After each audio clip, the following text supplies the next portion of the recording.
¿Qué tal? Buenas tardes. Bienvenidos todos a la charla Fiscalidad de la transacción inmobiliaria con elemento extranjero.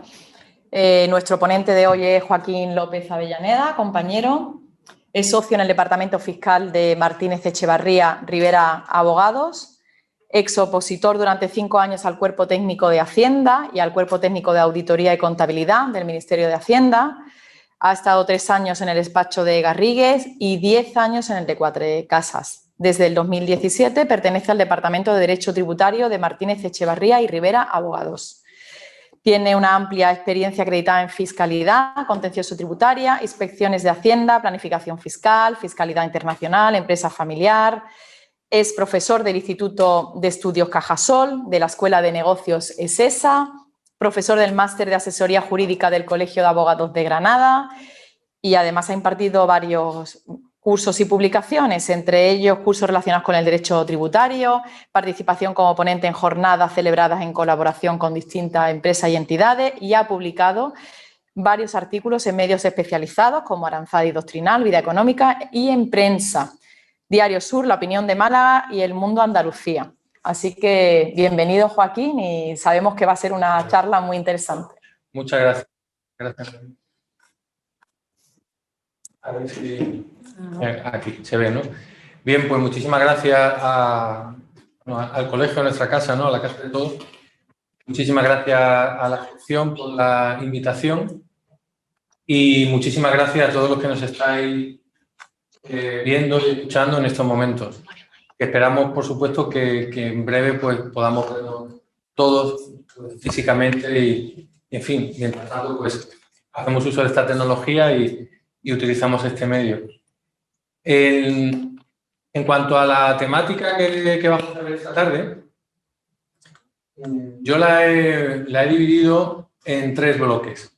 Seguramente nada más, pero quizás son aquellos donde bajo mi punto de vista y bajo la experiencia que tenemos en esta materia, pues se puede sacar más partido a lo que es el objeto de lo que nos trae aquí esta tarde, es hablar de las transacciones que puede haber con sociedades, con empresas que tengan un sustrato inmobiliario, entendido como tal, pues la tenencia de bienes inmuebles, y poniendo énfasis en el elemento extranjero, en algún caso, el no residente. En algunos casos veremos pues, que habrá un socio de una sociedad que no sea residente en España, que ocurre. En otros casos veremos que es la sociedad la que no es residente en España. Tiene que haber siempre un elemento radicado en España, suele ser el inmueble, como veremos. Eso da juego con los convenios de doble imposición. Pero, como decía, hay 3 partes. Tampoco quiero que sea algo muy largo y sí voy a procurar, en la medida de lo posible, porque la materia tributaria pues tiene su aquel, pero bueno, que sea de una forma muy, muy coloquial, sin perder tampoco el rigor técnico, como son las cosas. Pero, como decía, en 3 partes. Una primera parte relativa a un artículo que hemos oído hablar mucho de él, que era el antiguo 108 de la Ley de Mercado de Valores, actual 314 del texto refundido de la Ley de Mercado de Valores, que hay que tener en cuenta porque en muchas ocasiones se compra una sociedad con un inmueble y hay que ver que en ocasiones hay que acabar pagando impuestos o los impuestos que se hubieran pagado si se hubiera comprado el inmueble directamente, IVA, transmisiones patrimoniales, etcétera, ¿no? Con lo cual eso hay que tenerlo en cuenta, porque a veces comprar una sociedad sin más, sin tener en cuenta la fiscalidad indirecta, pues puede ser un riesgo importante y con los valores que nos manejamos, pues puede ser una contingencia fiscal importante. En un segundo bloque, pues voy a destacar un pronunciamiento reciente que ha habido en un Tribunal Superior de Justicia en Baleares, que nos va a llevar a reflexionar acerca del pago o no del impuesto sobre el patrimonio de sociedades no residentes en España, pero que tienen un inmueble en España. Bueno, pues ver qué problemática hay, qué luz nos puede arrojar esta sentencia y qué se puede hacer incluso de cara a futuro. Y luego, por último, pues me gustaría compartir con vosotros una serie de criterios que está utilizando la Agencia Estatal de Administración Tributaria, los órganos de inspección y de comprobación de Hacienda, a la hora de analizar el impacto fiscal que tiene la tenencia de un inmueble por parte de una sociedad en la cual hay un socio que lo está disfrutando. Bueno, pues vamos a ver que últimamente ha habido un incremento de este tipo de actuaciones por parte de la agencia tributaria. Vamos a ver qué criterios se están siguiendo, qué es lo que ellos consideran que hay que tributar, por qué, etcétera, ¿no? Perdona, Joaquín. No se ha compartido el PowerPoint. Si quieres me dejas el lápiz, lo hacemos nosotros desde este ordenador. Voy a hacer una cosa, mira. Si lo Tienes que darle, sí, minimizarlo. Eso es. Desde ahí. Ahí. Ahí está, ya está. Bien. Estamos en ello, en compartir pantalla. Perfecto. Vale. Ahora sí. Ahora sí, ¿no? Ahora sí. Y ahora se ve. Ahora se ve. Ya. Perfecto, ahora sí. No. Ahora. No, pero es Ahora, mejor ahora. de la... Bueno, sí, Ahora. está bien. Muchas gracias. Bueno, decía eso, que hay 3 bloques. Un primer bloque donde vamos a ver esta fiscalidad, que muchas veces es, si no se planifica bien la transmisión de las participaciones sociales, pues puede dar algún susto, que pretendemos evitar, evidentemente. Hablaba de lo que eran las transacciones que hay en participaciones sociales de sociedades con un inmueble. ¿Dónde viene la problemática? La problemática viene cuando el inmueble no está afecto a una actividad económica. Hay estructuras, en fin, cada uno tiene su opinión personal, ¿no? Yo siempre he pensado que una sociedad está para ejercer una actividad económica, con lo cual la tenencia de un inmueble tiene mucho sentido si se va a destinar a una actividad económica. Tener inmuebles ociosos bajo el paraguas de una sociedad, pues ya veremos que no es que no sea ilegal. Muchas veces hay sentencias o hay resoluciones que vemos que hablan de la interposición societaria de forma peyorativa, ¿no? El contribuyente interpuso una sociedad entre él y el inmueble. Bueno, la interposición societaria como tal no tiene por qué tener, no es mala, no está prohibida en la norma. La cuestión es ver si es eficiente, es óptima y es recomendable o no fiscalmente. Ya veremos aquí que hay que tener cautelas cuando el inmueble no está afecto a una actividad económica, y en el último bloque, cuando hablemos de las actuaciones que está haciendo la agencia tributaria, pues lo mismo, ¿no? Y que cada uno que saque sus conclusiones. Yo siempre he pensado eso, que una sociedad tiene mucho más sentido cuando se ejerce una actividad y cuando los inmuebles se destinan a ello. Históricamente había una norma recogida en una normativa sobre mercado de valores.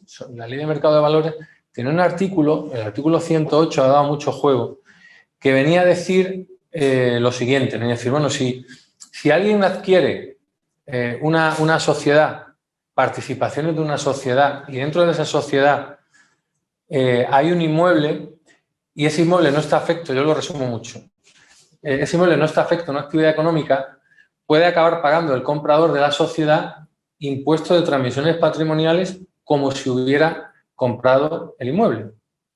Había una regla de valoración, pero una norma, además, que no se planteaba nada más. Se pagaba transmisiones patrimoniales, no hablaba de ningún otro impuesto. Esa norma, en el año 2012, como consecuencia, lo resumo muy rápido, de una cuestión prejudicial que se planteó al Tribunal de Justicia de la Unión Europea, tuvo que sufrir un cambio, y es el germen, ese cambio, de lo que es el actual artículo 314 del texto refundido de la Ley de Mercado de Valores. En el año 2012 se le dio una nueva redacción al artículo 108, se quitó del ámbito de influencia del artículo 108 las adquisiciones de acciones en el mercado primario. ¿Eso qué significa?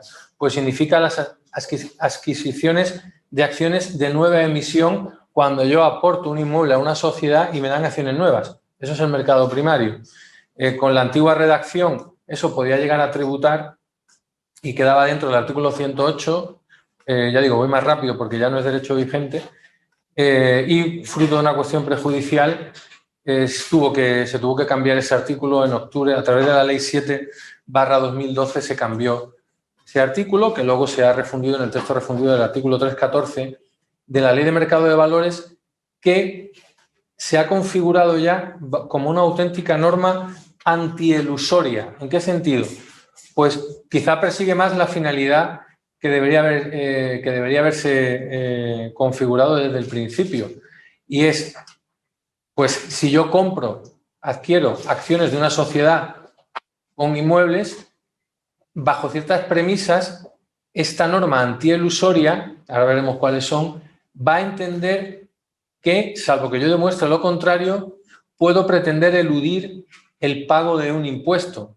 ¿Pero de qué impuesto? Ya no va a ser solo el impuesto de transmisiones patrimoniales, que era lo que decía el antiguo 108.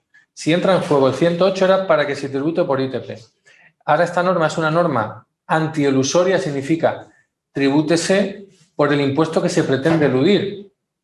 A veces será IVA, a veces será transmisiones patrimoniales onerosas, depende qué subyace en esa transacción inmobiliaria, ¿no? Luego se configura como una auténtica norma antielusoria. ¿Qué técnica utiliza el legislador en este caso con el artículo 314? Bueno, pues tiene un encabezamiento, una regla general, ¿no? La regla general es que en principio la transmisión de valores, la transmisión de acciones en un mercado secundario, es decir, la compraventa de acciones, no en el primario que hemos dicho, que es me dan acciones porque aporto un inmueble y me dan acciones nuevas de una sociedad que creo nueva, que emplea capital, esas quedan fuera de no están sujetas a esta tributación. La regla general es que la transmisión de participaciones de acciones de una sociedad en el mercado secundario, en principio están exentas de IVA o de ITP. Esa es la regla general. Ahora bien, entramos ya en el párrafo 2 de este artículo 314 en las excepciones a la exención, que es una técnica de gravar y de hacer tributar, ¿no? Por medio de hacer exceptuar y hacer excepciones a la regla general, que es la exención del impuesto. Y dice la norma, quedan exceptuadas de lo que se ha dicho anteriormente, es decir, quedan exceptuadas de la exención la transmisión de valores realizadas en el mercado secundario, dice la norma, que tributarán en el impuesto al que estén sujetas como transmisiones onerosas de inmuebles cuando mediante tales transmisiones se hubiera pretendido eludir el pago de los tributos que hubieran entrado en juego si se hubiera transmitido directamente el inmueble por parte de la sociedad. Esta es la regla general, ¿no? Pues si hay una elusión del impuesto, pues tribútese por el impuesto que se hubiera pagado si la sociedad hubiera vendido el inmueble, no si yo vendo la sociedad que tiene el inmueble. Ahora bien, dice la norma, sin perjuicio de esta excepción a la exención genérica, recojo 3 supuestos donde el legislador presume que hay una elusión o que puede haber una elusión, salvo prueba en contrario, salvo que el contribuyente pruebe lo contrario. Vemos que en el primer párrafo es al revés, es la administración como regla general la que debería probar la elusión, pero si entro dentro de alguno de los 3 supuestos que vienen aquí, que en cierta manera reproducen lo que había en el antiguo 108, pues la norma presume que se está eludiendo la tributación inmobiliaria en IVA o en TPO y será el contribuyente el que tenga que probar lo contrario. ¿Cuáles son esos supuestos? Pues dice, primero, cuando se obtenga el control de una entidad, la sociedad, por ejemplo, de una empresa, cuyo activo esté formado mayoritariamente por inmuebles situados en España que no estén afectos a una actividad empresarial o profesional. O si obtengo el control, yo ya tenía el control, tenía un 51%, pues si compro más participaciones en esa empresa y aumento mi control. Por el aumento del control, pues, puedo llegar a pagar, imaginemos, transmisiones patrimoniales. Si es una vivienda que está ahí, que no se va a hacer nada con ella, pues puedo llegar a pagar ese impuesto. O bien el segundo caso ahora matizaremos algunas cosas, ¿no?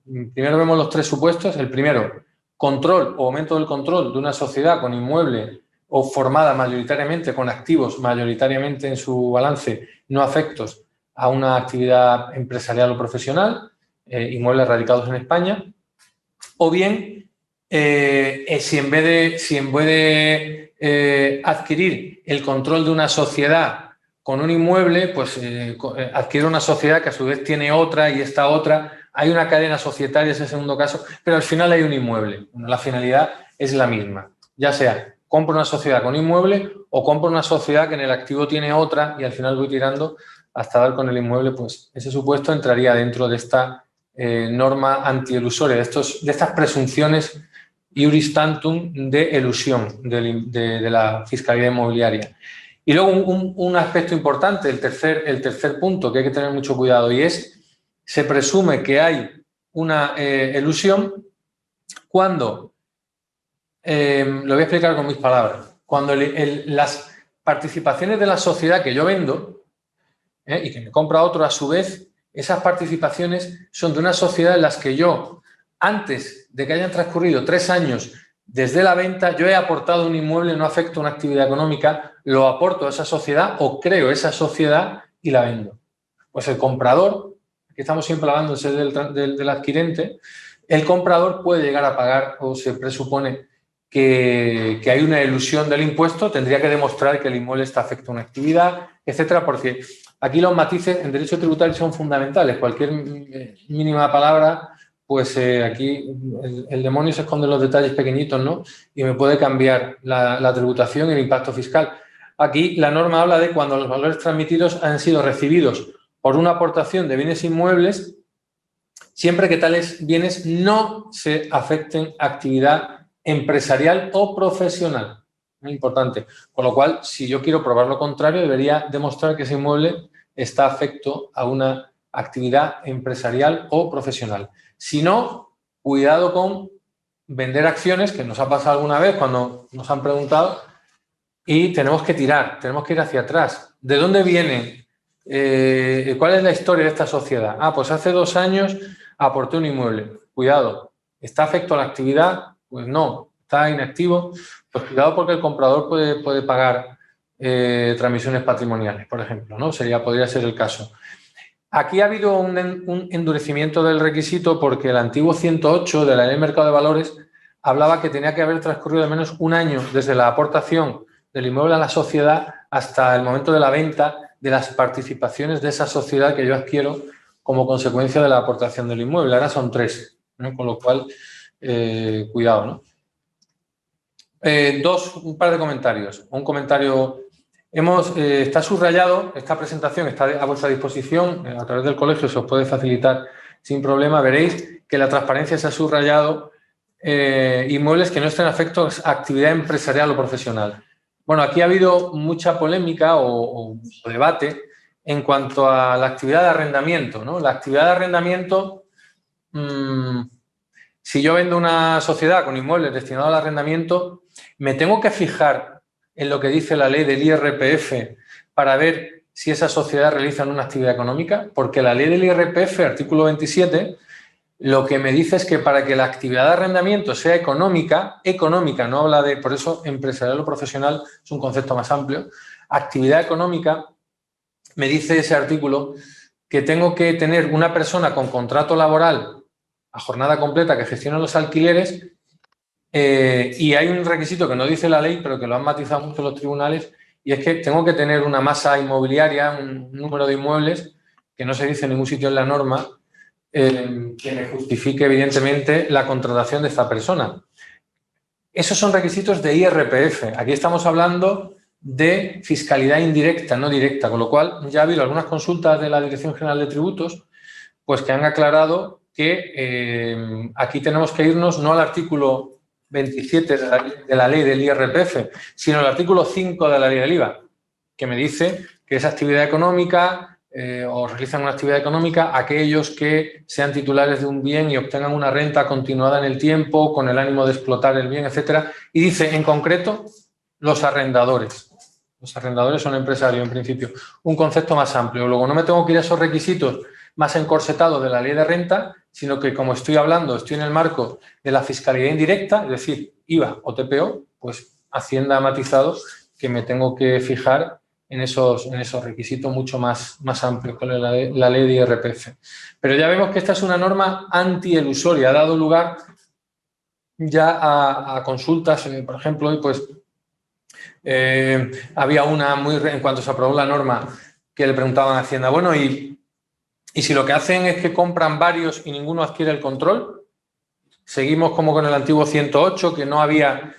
y viene a decir Hacienda que no sé, en principio, las consultas hay que verlas siempre con una doble lectura, ¿no? Pero sí que es verdad que de entrada la Dirección General de Tributos dice, bueno, en principio si se vende una sociedad con un inmueble en afecto a una actividad económica y no la compra uno, sino que la compran varios y parece que ninguno tiene el control, pues no estaríamos dentro de ninguno de estos tres supuestos de elusión, ¿no? Donde se presume la elusión, pero siempre termina con una coletilla. Esto es susceptible de comprobación por parte de los órganos de la Administración Tributaria sin perjuicio de que ellos consideren que ha habido ánimo de elusión. Siempre dejan esa coletilla final, ¿no? Pero de entrada sí que parece que se podría defender por el momento que no estamos dentro del segundo párrafo del artículo 314. Habría que ver el primero, pero ahí, como hemos dicho al principio, es la agencia tributaria la que tiene que demostrar el ánimo elusorio, no el contribuyente probar que no ha eludido.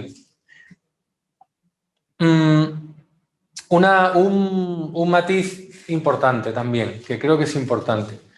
Hemos hablado, y se pasa muy de puntilla, ¿no? Cuando se habla mercado primario, mercado secundario, hemos dicho que el antiguo 108 pues fue llevado al Tribunal de Justicia de la Unión Europea y motivó un cambio legislativo porque gravaba e influía en adquisiciones en el mercado primario. Y yo voy a poner un ejemplo, y es más, creo que hay alguna consulta de la Dirección General de Tributos en este sentido.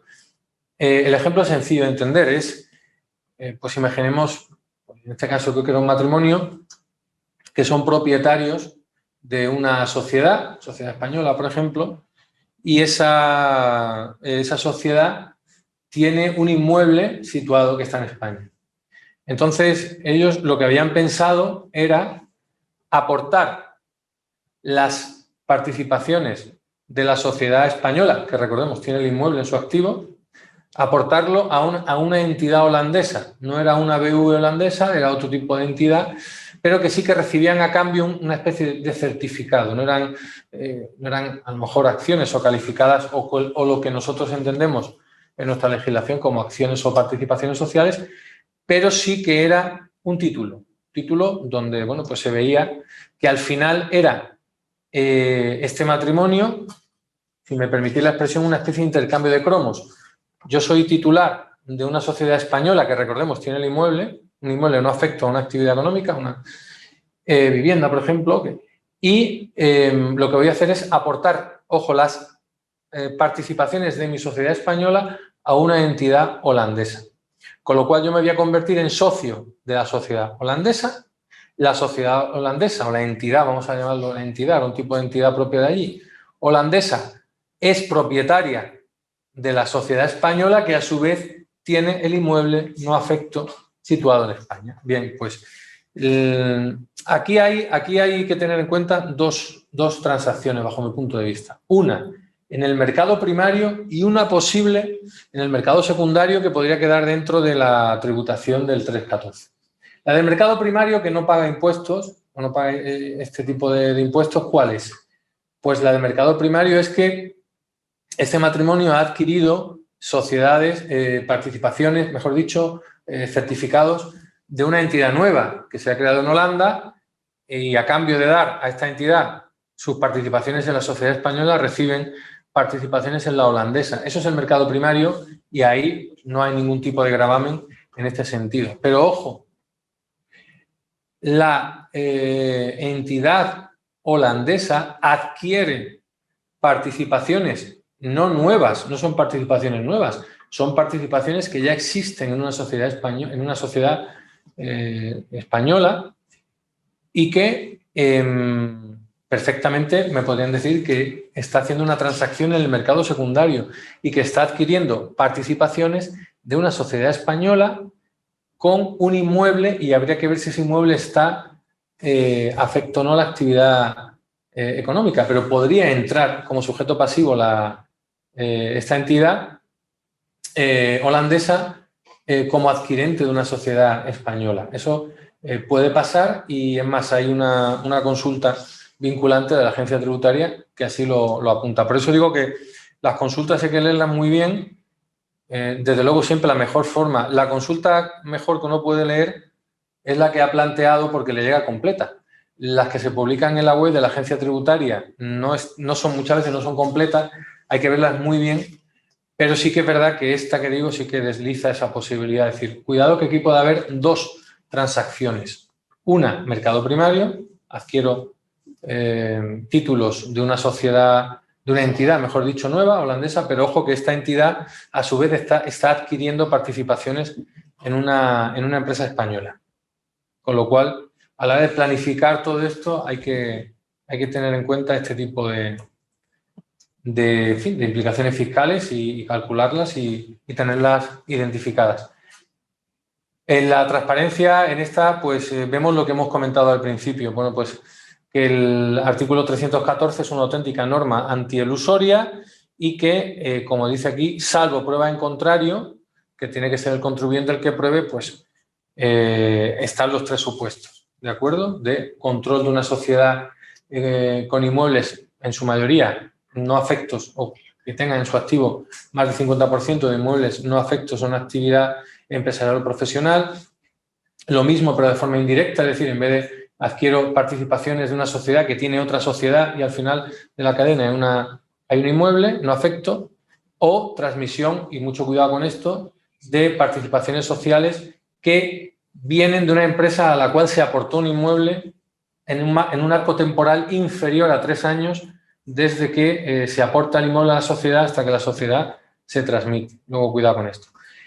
En este tipo de transacciones hay intereses contrapuestos muchas veces, porque yo esto lo digo a modo de reflexión, porque cada caso es distinto, pero en muchas ocasiones al vendedor le va a interesar transmitir la sociedad, las participaciones sociales, y al comprador en alguna ocasión no le va a interesar comprar la sociedad, entre otras cosas por este artículo 314 y además un añadido, porque pensemos que comprar una sociedad implica pues asumir riesgos, no sabemos lo que hay, la vida que ha tenido esa sociedad, de ahí la importancia de una comprobación o bueno, lo que se llama una due diligence, una especie de auditoría pues, fiscal, mercantil, laboral, administrativa, de todo tipo, en función también del tipo de sociedad inmobiliaria que estemos adquiriendo. No es lo mismo adquirir una sociedad con un inmueble no afecto, donde casi la tributación la tenemos clara, el comprador pues, debe tener claro que puede tener ese coste fiscal,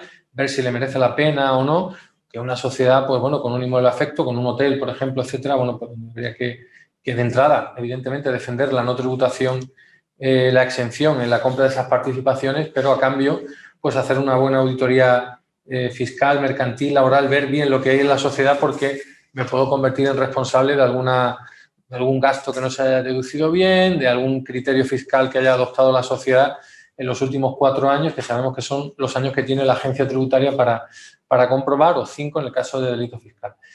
Pero como decía, hay intereses contrapuestos. El vendedor, mejor dicho, el propietario de las participaciones de la sociedad inmobiliaria va a estar interesado en vender, y el comprador depende de la tributación. ¿Por qué va a estar interesado en vender las participaciones el propietario directamente? Es muy sencillo. En esa sociedad debajo hay un inmueble, tiene un inmueble. Si la sociedad vende el inmueble, tiene que pagar plusvalía municipal, seguramente impuesto de sociedades. Cuando llegue ese dinero, está en la sociedad, tendrá que repartir un dividendo al socio o disolver la sociedad. Eso implica una serie de costes fiscales que de entrada la plusvalía municipal y el impuesto de sociedades me lo quito si vendo directamente las participaciones de la sociedad.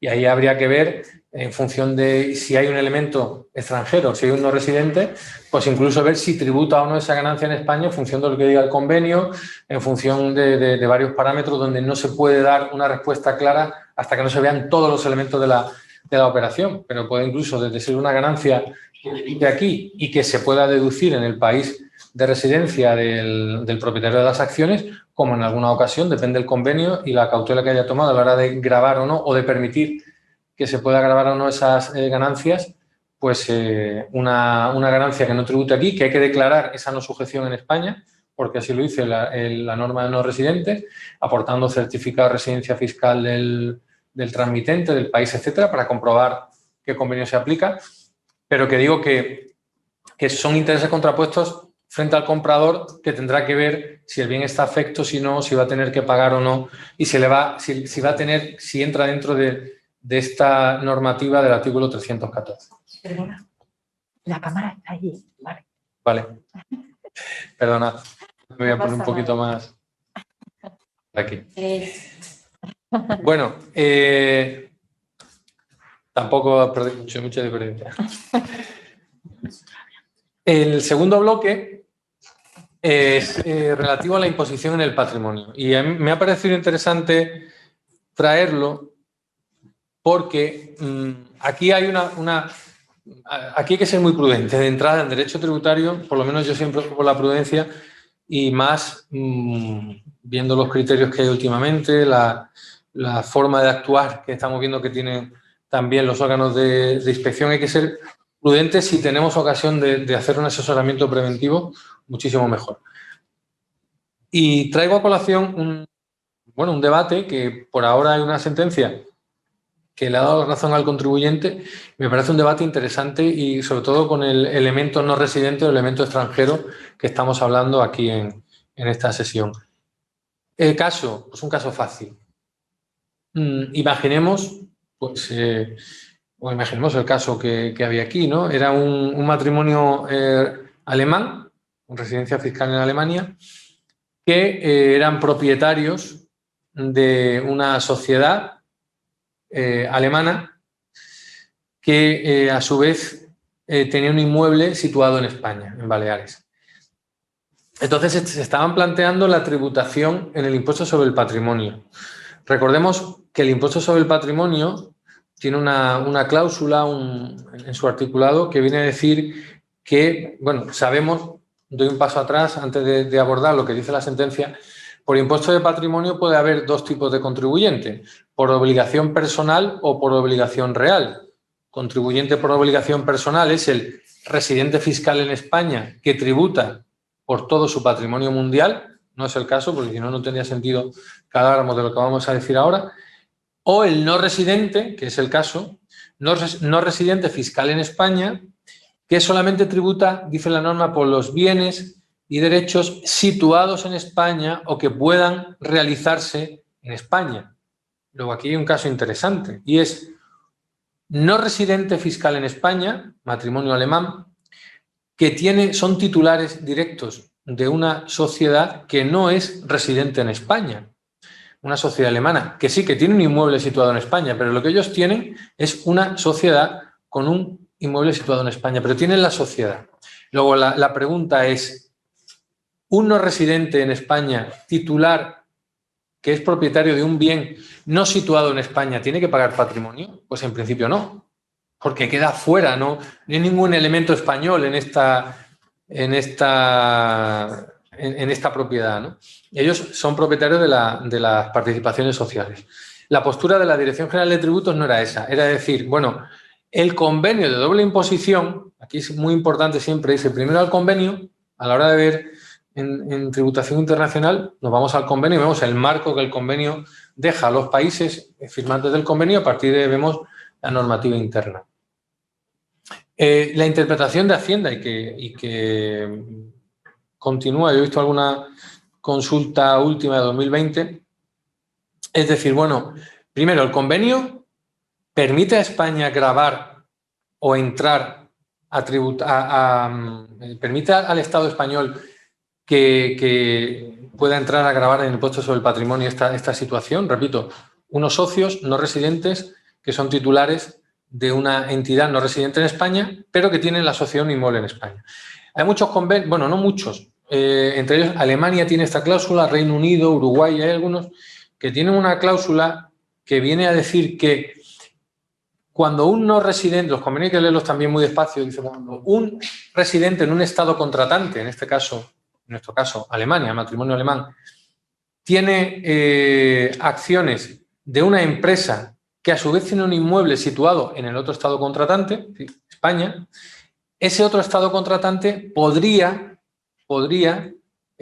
someter a tributación la tenencia de esas acciones. Podría, ¿no? Con lo cual, el convenio da esa cancha, ¿no? al estado de residencia donde está situado el inmueble.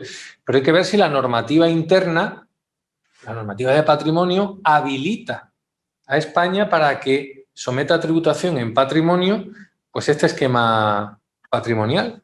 Socios no residentes con sociedad no residente con un inmueble en España. La Dirección General de Tributos dice que sí.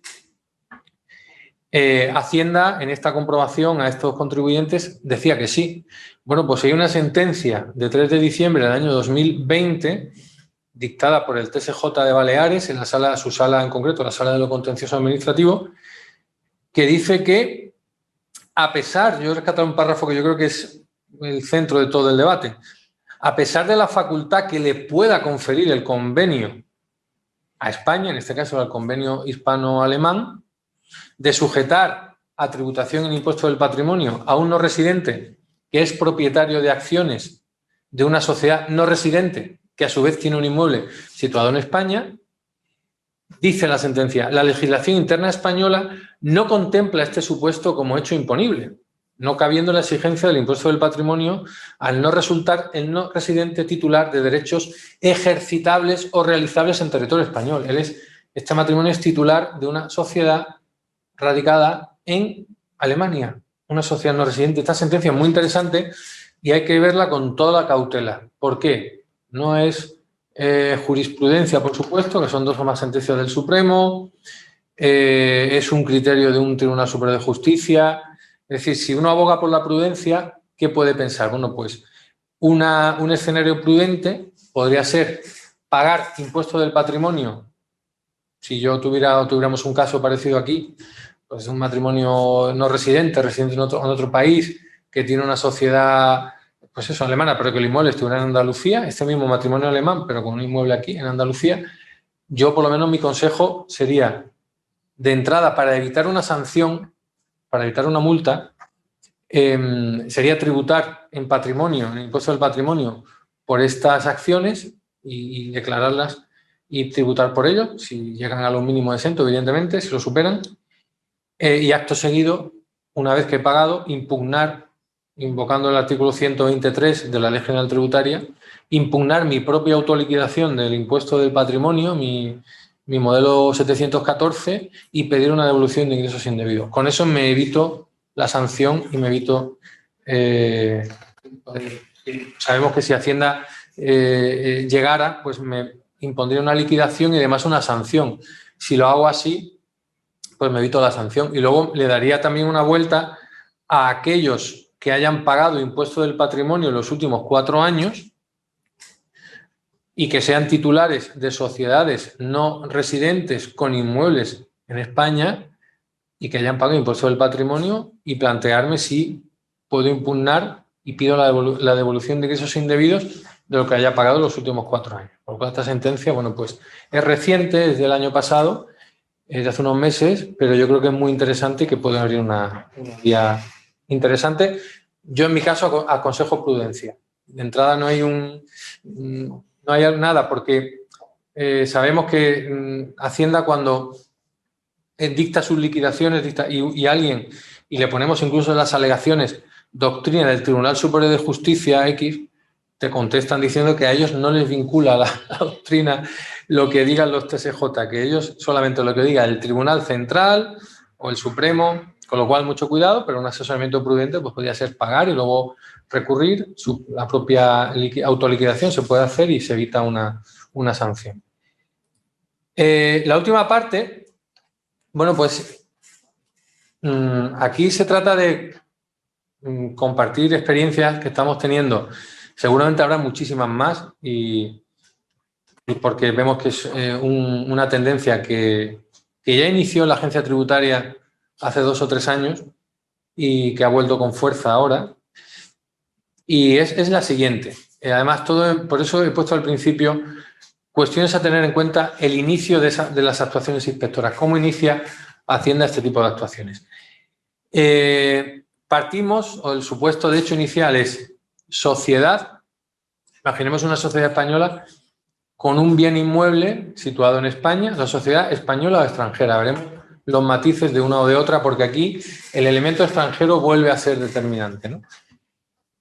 Sociedad española extranjera que tiene un inmueble situado en España. Entonces, la agencia tributaria está cruzando datos con el registro de la propiedad y está mandando cartas, unas comunicaciones a la sociedad diciéndole que informen qué se está haciendo con el inmueble, qué destino se le está dando, quién habita el inmueble, etcétera, ¿no? Entonces, ese es el inicio. Yo voy a contar el final y vamos a ver la parte intermedia. El final puede ser en algunos casos un acta de inspección a la sociedad por partida doble, ahora veremos por qué conceptos, e incluso al socio, persona física, no residente en España, que a lo mejor está en Finlandia y que viene 2 meses al año al inmueble, a habitar el inmueble propiedad de la sociedad, que no olvidemos, el inmueble es propiedad de la sociedad. ¿En medio qué ocurre? Bueno, pues vamos al principio de nuevo. Llega este tipo de comunicación que formalmente no es el inicio de una actuación inspectora. No lo es en muchos casos. En otros sí, pero en algunos otros no. Es un requerimiento que viene firmado por la unidad de inspección. De hecho, suelen empezar con las siglas INSP, inspección. Es un requerimiento emitido por la Inspección de los Tributos, pero no es el inicio de un procedimiento de inspección. Y este matiz, ¿por qué es importante? Es importante porque, de entrada, la Administración tributaria va a invitar al contribuyente a que presente unas declaraciones complementarias, ahora veremos cómo, y con eso se evita la sanción. Como no se ha iniciado una inspección, pues puedes, de motu propio, regularizar la situación tributaria, pagar como mucho los recargos por presentación fuera de plazo de los impuestos que había que pagado en los últimos 4 años como mucho, pero se evita la sanción, etcétera, ¿no? Por eso es importante el inicio, cómo se están iniciando estas actuaciones. De entrada, en muchos casos, no es un inicio formal de una inspección tributaria. Entonces, hay una primera invitación, bueno, va un técnico de la Administración tributaria, del servicio de valoración, suele ir a veces al inmueble, tira fotos. ¿Por qué? Porque ¿qué implicaciones fiscales puede haber aquí que busca aquí la agencia tributaria? De entrada, a ver si el inmueble está alquilado o no.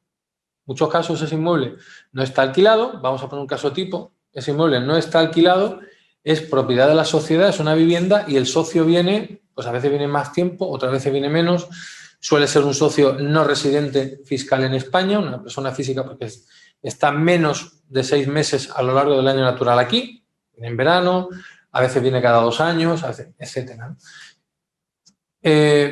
Entonces, lo primero que hace la agencia tributaria es calificar una renta presunta.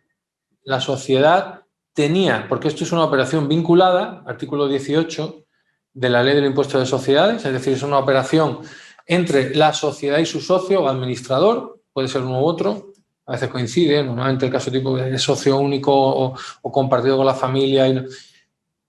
Es una operación vinculada, socio, al menos el 25% tiene que tener para que sea operación vinculada. Antes era el 5%, se cambió ese porcentaje al 25%. Y Hacienda lo que dice es que hay una renta presunta y que la sociedad tiene que haber cobrado un alquiler al socio, persona física. Por eso los servicios de valoración de la agencia tributaria van a ver el inmueble, van a ver las características del inmueble y tratan de calcular una renta que esté a valor de mercado. Ahí hay un primer punto de discusión, ver cómo lo hacen, ver cómo valoran esa operación vinculada. Pero la invitación a la regularización es primero a la sociedad. Oye, pues presenta el impuesto de sociedades de los últimos 4 años, a ver qué gastos hay deducibles también y en función de eso, pues paga impuesto de sociedades y no hay sanción. Esa es la primera invitación. Importante, ya digo, cómo se valora, etcétera. Segundo, y aquí viene el elemento extranjero.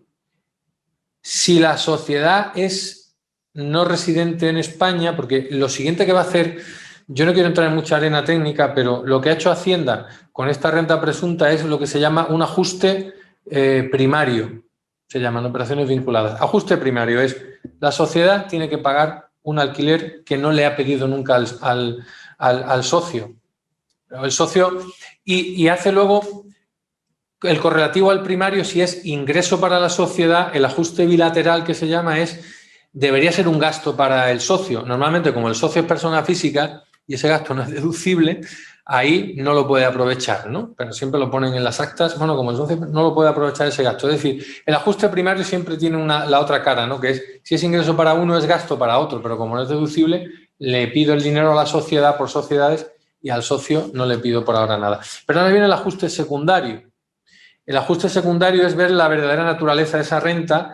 Al final pensemos que el socio ha tenido, es decir, si hubiera pagado un alquiler, realmente ha habido una utilidad, o en palabras de Hacienda ha habido incluso por el uso potencial, aquí viene otro punto de discusión, por haber tenido a su disposición el inmueble, pues para Hacienda es un dividendo en especie. Es un dividendo en especie. En vez de haberlo cobrado como de forma monetaria, en dinero, lo cobra en especie, teniendo a su disposición el uso de la sociedad, el uso del inmueble de la sociedad, ¿vale? Ese es ese ajuste secundario, el dividendo, con lo cual la sociedad tiene que practicar y le levanta un acta por retención, porque cuando se paga un dividendo tiene que haber retenido, y al socio, en retención a cuenta del impuesto de la renta, y al socio, persona física, otro acta por impuesto sobre la renta. De no residente en este caso, siendo residente, y a la sociedad retención a cuenta del impuesto de la renta del no residente. 3 actas de una única actuación. ¿Dónde viene el elemento extranjero aquí? ¿Y dónde el elemento diferenciador? Si la sociedad, en vez de ser española, es no residente, el acta de dividendo, que implica el acta por la retención a la sociedad por no haberlo practicado y el dividendo al socio, no tienen lugar porque la ley de la renta de no residentes dice que tributan en España los dividendos obtenidos por la participación en fondos propios de entidades residentes en España. Entonces ahí sí, si la entidad es residente, tiene el inmueble en España y el socio es no residente, ahí tiene el pack completo. Tiene las 3. Si la sociedad es no residente, le van a girar el acta por el impuesto de sociedades. El impuesto de sociedades es común a ambos escenarios, sociedad residente o no, que es la renta presunta que la sociedad tenía que haber cobrado al socio, el ajuste primario, por el alquiler del inmueble. Ahora mismo es una cuestión, ya digo, y luego si el pack es completo, como he dicho, si piden el dividendo, pues lo que hace la agencia tributaria en definitiva es, hacer tributar, en algunos casos, por un uso potencial, porque hay veces que la persona física, el socio de esta sociedad propietaria del inmueble, pues a veces ha estado un año sin venir por España o ha estado pocos meses, etcétera, ¿no? También comprueban si es residente fiscal o no. Es que tiene muchísimas implicaciones. Ya sabemos los criterios de residencia fiscal, muy importante, ¿no? Pues lo están vigilando mucho ahora también. De entrada, no permanecer en España más de 6 meses, porque es la primera regla. No es la primera regla en jerarquía. El artículo 9 de la Ley de Renta no tiene reglas jerárquicas. Viene un criterio de permanencia o incluso si se está menos y los intereses económicos están aquí, también puede ser residente. De ahí la importancia de tener un certificado de residencia fiscal emitido por el país del que sea residente fiscal para, de entrada, oponerlo a la Hacienda española y decir que sea residente en otro sitio. Es decir, que tiene otra serie de implicaciones donde se vigilan muchos aspectos, ¿no? Si eres residente o no, y para eso, pues, la agencia tributaria cada vez más acude a todo tipo de información. Información incluso que hay, no solo de cuentas bancarias, que la hemos visto, ¿no? Cuentas bancarias, utilización de tarjetas de crédito. Nosotros hemos encontrado hasta el caso de dónde va uno a reparar el reloj, ¿no? Y saber que, oye, que fuiste a tal sitio que está en España, luego estás aquí esos días, van sumando días. dónde te gastas, dónde vas, a qué restaurante vas, a qué... Todo, por supuesto, los vuelos, hasta, bueno, pues incluso información en redes sociales también. O sea, nosotros nos dijo una vez un inspector que, bueno, que Facebook para ellos era un chollo, fueron palabras suyas, no son palabras mías. Era un chollo en el sentido que, oye, pues si haces ostentación de tu patrimonio, de tus bienes y de que estás en España además, pues y van viendo, pues luego es complicado. Eso va sumando, ¿no? O por lo menos son pruebas que llevan a que eso luego vaya a un tribunal. Y luego en el COVID hemos tenido un elemento muy interesante, que eso va a dar mucho juego, y son los días que se ha permanecido aquí en España por causa de fuerza mayor, porque no me podía trasladar a otro país. Oye, pues si computan o no como días de permanencia en España, ¿no? Digo por el elemento de residencia, ¿no? Donde ahí las primeras consultas de Hacienda van muy en contra de lo que decía la OCDE, ¿no? Es decir, pues en caso de fuerza mayor, pues no. Si no, el correlativo es que, si yo tuviera que defender ese caso, diría, bueno, pues esos días, si Hacienda me dice que es que me computan para ser residente fiscal aquí, pues yo digo que yo soy residente en el Reino Unido y que esos días son ausencias esporádicas según la norma de allí, que he tenido que estar aquí. ¿No? En fin, son peleas que al final van a acabar o acaban en los tribunales. Esta es una de ellas y llamamos la atención en cuanto a un incremento, y lo digo ya para concluir y ceñirme a los 45 minutos que teníamos pensado. Es un aumento que ha habido y que llamamos la atención simplemente para estar prevenidos y saber pues, que si tengo una sociedad con un inmueble aquí, que no tengo contratos de alquiler y si estoy a tiempo de hacerlo bien, pues y lo puedo hacer, porque ya digo, hay un aumento notable por parte de la Administración, que luego hay aspectos que se pueden, en fin, que están abiertos al debate y seguramente al debate ante un tribunal, ante el Tribunal Económico de turno, o incluso nosotros tenemos ya algún caso que ya lo tenemos en el Tribunal Superior de Justicia de Andalucía acerca de, ya digo, la tipo de operación vinculada, los métodos de valoración, la calificación o no como dividendo por el uso potencial del inmueble, o si realmente el inmueble en algunas épocas del año pues realmente ha servido para satisfacer las necesidades de vivienda o no del socio persona física, porque a lo mejor estaba en obras, reformas, etcétera. Es que la casuística es muy amplia. Y yo aquí ya pues termino la intervención y agradezco muchísimo de nuevo al colegio y a la sección, a todos vosotros, a la sección internacional, la invitación y a vuestra disposición. Gracias. Muchas gracias, Joaquín. Se abre un turno de preguntas para los participantes que quieran preguntarle algo. Yo tengo una pregunta, más bien, bueno, Hacienda, la agencia tributaria, sin un permiso judicial, obviamente, ¿puede acceder a los movimientos bancarios y de tarjeta solicitándose el suplemento al banco? La pregunta es muy buena, no estaba preparada. En una inspección tributaria, sí. ¿En una inspección? En inspección pura y dura, sí. En inspección, o sea, la inspección es que te citan y te abren una inspección tributaria. Ahí la norma sí la habilita. De hecho, te diría que a golpe de clic yo he visto en cuestión de minutos obtener esa información. Pero primero tienen que abrirla. Tiene que ser en el seno, claro. Y después. Otra cosa, es que esto tiene materia. Otra cosa es que ellos, que lo están haciendo también, a través de la información que suministran los bancos, que eso sí pueden, es decir, a través del modelo, creo que yo los modelos sí que no me los sé de memoria, pero el 170 creo que es un modelo que emiten las entidades financieras con movimientos, eso sí, pero ni siquiera inspección, eso incluso gestión tributaria, porque eso están llegando requerimientos típicos de a final de año tienes X, ¿de dónde viene? Pues a lo mejor pues, este es un préstamo, con lo cual no, si me estás queriendo buscar ingresos no declarados, que es lo que va en el fondo de todo esto, tenía $500.000 de euros porque es que pedí un préstamo, aquí lo tiene, eso no es un pasivo en la sociedad. Sí, es una información que... Es una información que han si tu pregunta es si pueden requerir al banco expresamente en el seno de un procedimiento inspector. Es verdad que como cada vez hay más información que las entidades suministran, se utilizan esa información, pero... Para tirar del hilo como sí. base para abrir el expediente. Sí. Bueno. Aquí hay otra. Muchas gracias. Aquí Nada, hay a ti. otra pregunta.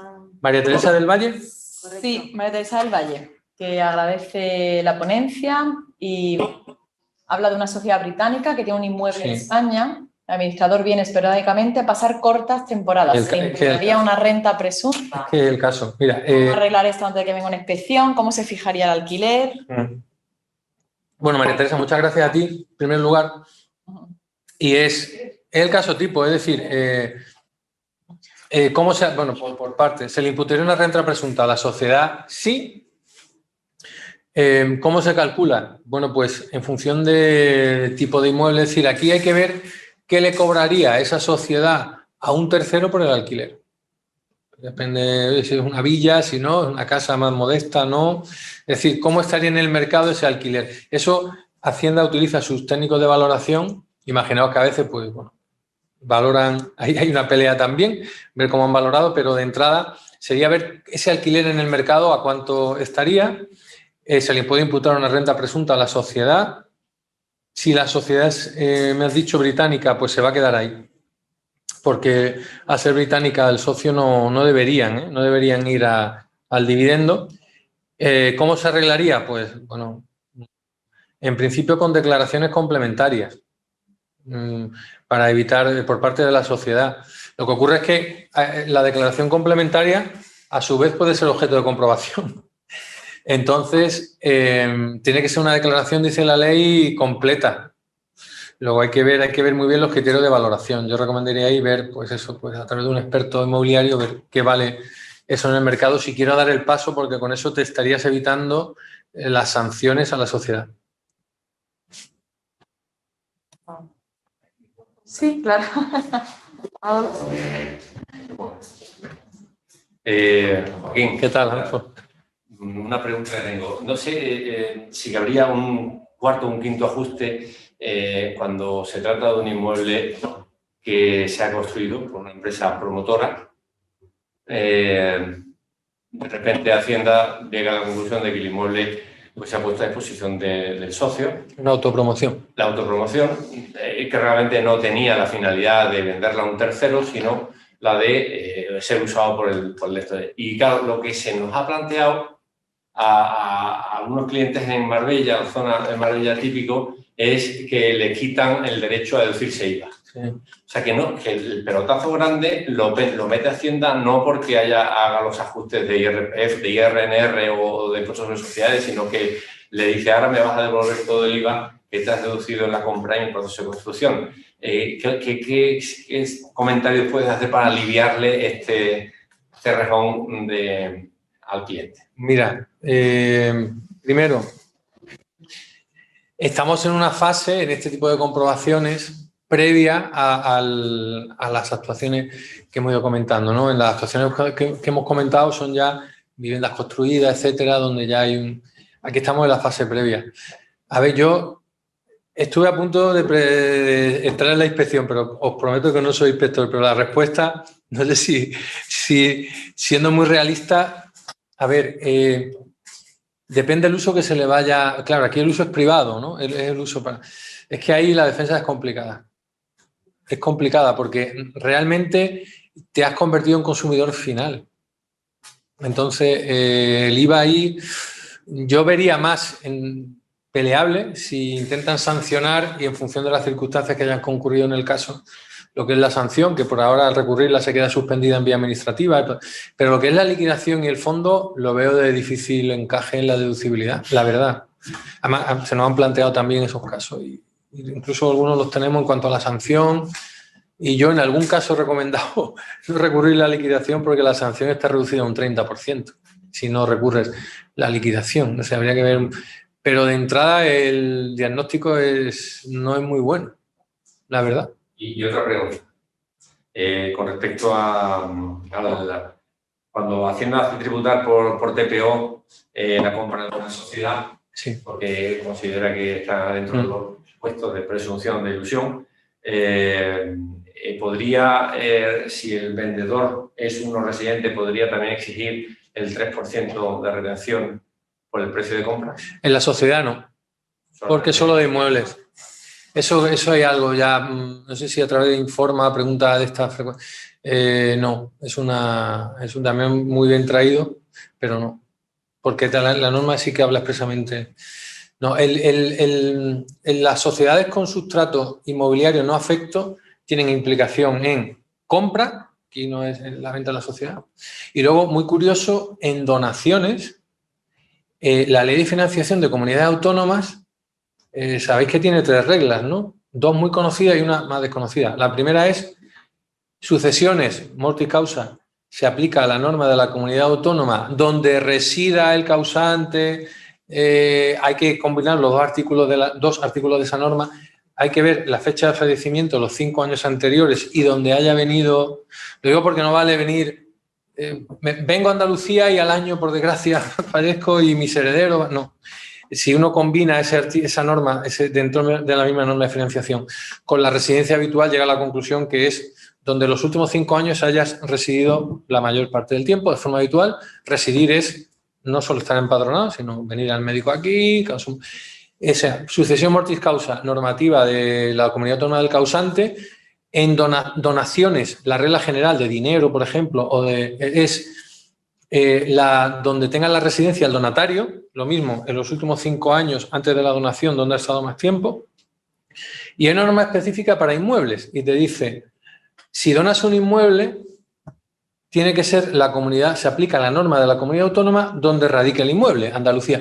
Pero hay una coletilla en ese artículo que dice, o sociedades del 314. Es decir, si donas una sociedad de estas del 314 con un activo no afecto, bueno, a lo mejor una parte más positiva si es en Andalucía, porque el adquirente se podría defender que el donatario, por esa regla específica, aplique normativa andaluza porque lo dice la ley de financiación. Vamos a buscar. Pero el 3% no. Hay otra pregunta de Marisela Castro Abad. Sí. Magnífica ponencia. Si una sociedad española que tiene un inmueble en España, cuyo socio único es una sociedad de Arabia Saudí y acciones se venden en Arabia Saudí, ¿esta venta de participaciones tributaría en España al ser titular final? Pues muchas gracias por la pregunta, Marisela.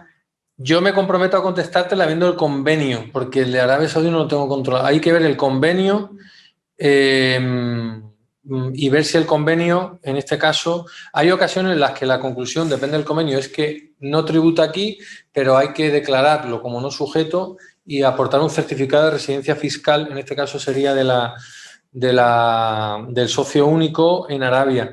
Pero aquí me lo tengo que mirar, porque tengo que ver el convenio. Pero si, bueno, luego a través del colegio me facilitas tus datos, te lo contesto. Hay que ver primero el convenio con Arabia. Bueno, pues... Si tributar aquí, si la conclusión, porque puede ser, es que depende del convenio. A veces esas ganancias no están sujetas, hay que declararlo de todas formas aquí porque Hacienda lo va a comprobar. Y si al final tributar aquí la ganancia, lo que está claro es que al haber convenio, no se va a tributar 2 veces por lo mismo. Es decir, el país de residencia, en este caso Arabia, debería permitir la aplicación de deducciones para evitar la doble imposición. Pero yo, vamos, lo puedo mirar y te lo digo. Otra pregunta. Alberto Mesanza Queral. Buenas tardes, gran charla. En el caso del ajuste secundario por los inmuebles de sociedades españolas, creo recordar que la norma permite su eliminación si el socio repone los fondos. Si los socios van aportando durante el año fondos a la sociedad para ir sufragando los gastos, ¿se podrían utilizar esos movimientos a este fin y eliminar todo o parte de ese ajuste? Pues muchas gracias, Alberto. Efectivamente, hay un artículo en la sesión 21, la normativa de sociedades, que permite lo que él comenta. Si es para sufragar gastos, yo es que tengo mis dudas si es para sufragar gastos, Tengo mis dudas, la verdad, y debería haber criterios que hayamos utilizado. Y lo mismo, requiere un análisis un poquito más porque esa reposición de fondos, si es para sufragar gastos, ahí tengo dudas, la verdad. Sí. Marisela ha dejado el mail, ahora si quieres... Vale, y Alberto lo mismo, vamos, que eso lo podemos mirar. Alberto, si quieres dejar el mail también. Pues listo, aunque puede haber opción a más preguntas, lo vamos a dejar aquí. Vale. Muchas gracias, Joaquín. La verdad es que Muchísimas gracias a vosotros. Clarividente. Y lo que pasa es que es verdad que es un tema muy enrevesado y, como tú dices, hay que actuar con prudencia siempre frente a la administración. Y luego es que no hay dos casos, yo no, por ahora no he visto como dos casos exactamente iguales. Siempre hay un matiz, hay que verlo muy bien, pero bueno, a vuestra disposición. Muchas gracias. Gracias. Vamos a finalizar. Cualquier otra, de todas maneras, la documentación se va a mandar a todos los, se van a mandar a todos los inscritos, toda la documentación y el PDF que ha estado poniendo Joaquín. Muchas gracias. Gracias.